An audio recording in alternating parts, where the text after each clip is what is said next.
Clear ఇది కనిపిస్తున్న నేపథ్యంలో ఎవరు ఎన్ని అపోహలు క్రియేట్ చేసి ఏ రకంగా ఏది జరిగినా జరగబోయేదేమో రేపు అది వాస్తవం కాబట్టి అందరూ దానికి కూడా సిద్ధంగా ఉండమని కూడా అందరికీ సందేశం పంపించాము.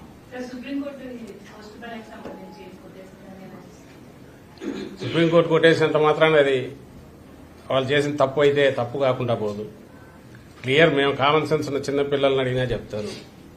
నువ్వు రూల్ ఒకటి ఫిక్స్ చేసుకున్నావు. ఎలక్షన్ కమిషన్ పోస్టల్ బ్యాలెట్కి సంబంధించి అటెస్ట్ చేసిన అధికారి డీటెయిల్స్ ఏదో సీల్ రూపంలో కానీ ఆర్ డీటెయిల్స్ పెన్తో రాసి కానీ ఉండాలన్నారు. ఎందుకన్నారు? ఒక ఉద్యోగి ఎక్కడో పోయి పనిచేస్తుంటే అక్కడ చేసిన అతని వివరాలు తెలియకుండా ఊరికి సంతకం ఉంటే అది ఎవరి సంతకమో కూడా తెలియదు. ఇది లాస్ట్ జూలైలో రిలీజ్ అయిన వాళ్ళ గైడ్ లైన్స్. దానికి విరుద్ధంగా దాన్ని చేంజ్ చేయకుండా దేశమంతా కాకుండా ఒక ఆంధ్రప్రదేశ్లో మాత్రమే సంతకం ఉంటే చాలు అని ఒకటి పెట్టారు.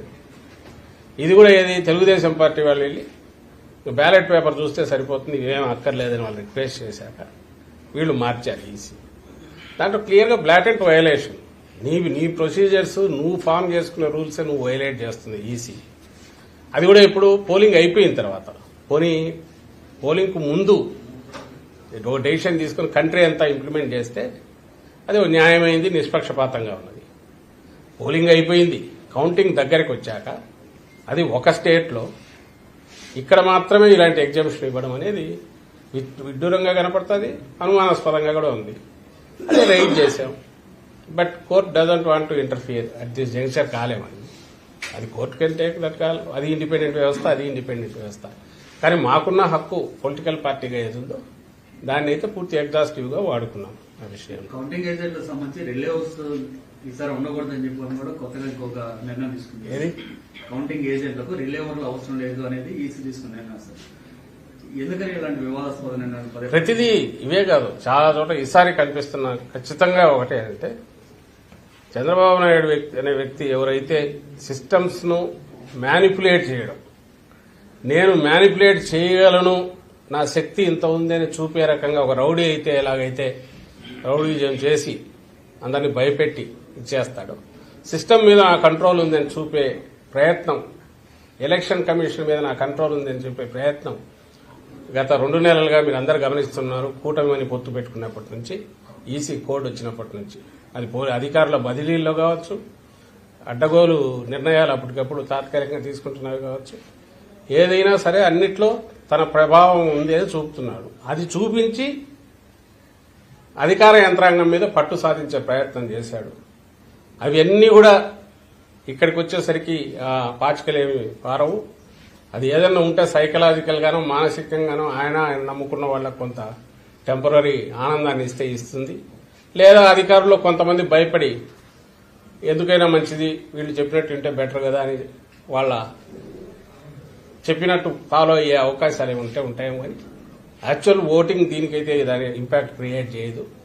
కానీ ఆయన నేచర్ ఏది ఉందో అది ఈసారి కూడా చూపించాడు చంద్రబాబు నాయుడు. బీజేపీతో పొత్తు పెట్టుకున్నాక తర్వాత ఇమ్మీడియట్ ఎన్నికల కమిషన్ మీద తన పట్టు బిగించడం, ఎన్నికల కమిషన్ కూడా అలాగే ఆయన ఎలాంటి ప్రెజర్ తెచ్చినా వాటన్నిటికీ తలొగ్గడం కూడా ఈసారి ప్రత్యేకంగా కనిపిస్తోంది. బహుశా వాళ్ళ నేషనల్ స్ట్రాటజీ, బీజేపీ నేషనల్ దీనిలో పార్ట్గా సౌత్ లో 4 సీట్లు ఎక్కువ వచ్చినట్టు చూపించుకునే ప్రయత్నంలో భాగంగా ఈ సైకలాజికల్ ఇది క్రియేట్ చేశారేమో అని అనిపిస్తుంది. సోషల్ మీడియాలో కొంతమంది రెచ్చగొట్టే వ్యాఖ్యలు చేస్తున్నారు. మీ పార్టీ కార్యకర్తలకు రేపటి కోసం ఎలాంటి సూచన చేస్తున్నారు? ఏం చేయగలరు? వాళ్ళు ఏం చేస్తారు? ఇంత బలమైన పార్టీ వాళ్ళేదో దాని ఏమంటాం మానసిక ఆనందం కోసం, ఆత్మతృప్తి కోసం సోషల్ మీడియాలో 4 వార్నింగ్లు ఇస్తే ఏదో అంటారు, ఇది ఉడత చప్పుళ్లకు బెదిరే వాళ్ళు ఎవరు ఉంటారు ఇక్కడ, దాని గురించి పెద్ద లెక్కలేకేసుకోవాల్సిన అవసరం లేదు. బట్ ఓవరాల్ నేనైతే వీఆర్ వెరీ కంఫర్టబుల్. మళ్ళీ చెప్తున్నాం, బ్రహ్మాండమైన మెజార్టీతో రేపు మళ్ళీ జగన్మోహన్ రెడ్డి గారు రెండోసారి ప్రమాణ స్వీకారం చేయబోతున్నారు అనుకున్నట్టు.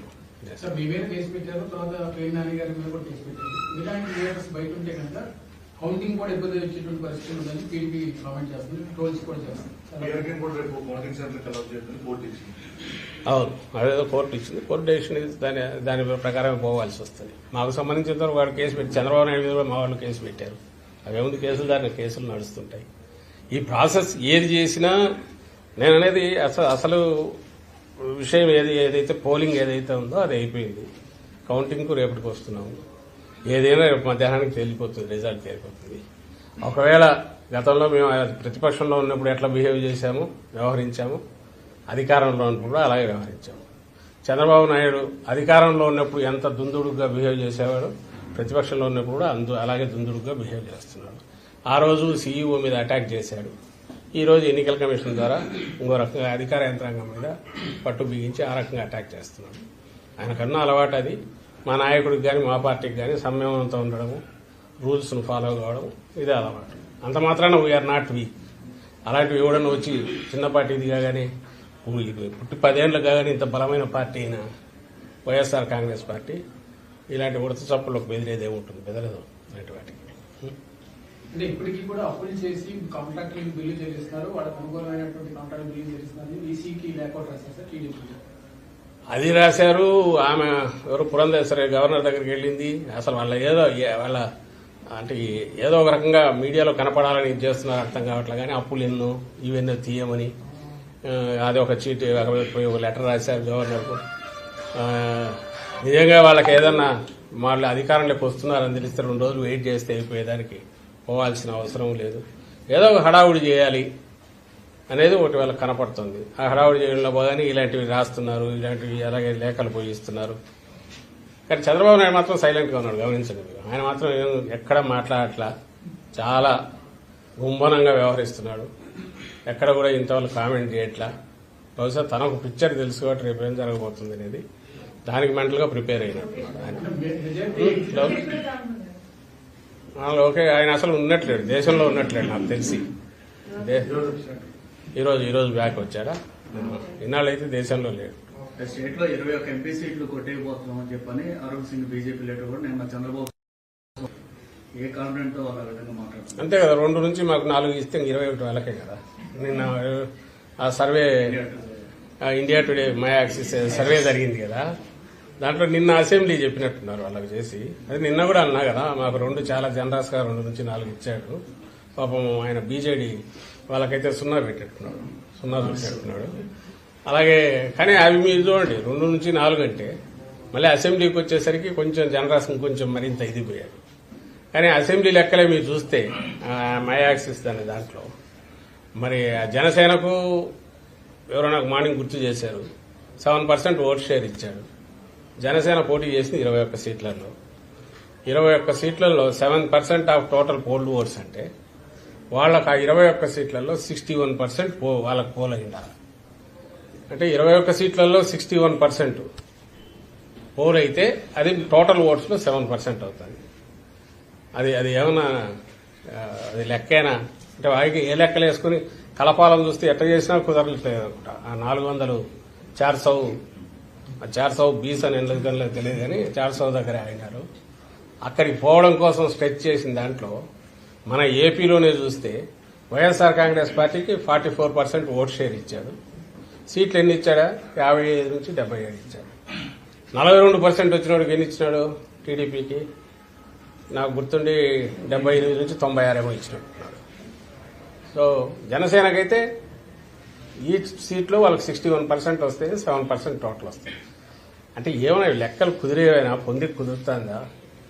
దానికి ఏమన్నా ఒకందుకు థ్యాంక్స్ చెప్పాల్సింది ఏంటంటే వాళ్ళ ఆ ఫిగర్స్ ఇచ్చిన చూసి జనం నవ్వుకునేట్టున్నాయి కాబట్టి పెద్ద దానిల మీద అంత మాట్లాడాల్సిన అవసరం లేదు. దాన్ని చూసి వీళ్ళు నిన్నటి నుంచి సంబరాలు చేసుకుంటున్నారనేది మా దృష్టికి వచ్చింది. నేను నిన్న అన్నట్టు ఈరోజు చేసుకోవచ్చు, రేపు పొద్దుంతో 8:30 9 గంట వాళ్ళ దుకాణం బంద్ అయిపోతుంది.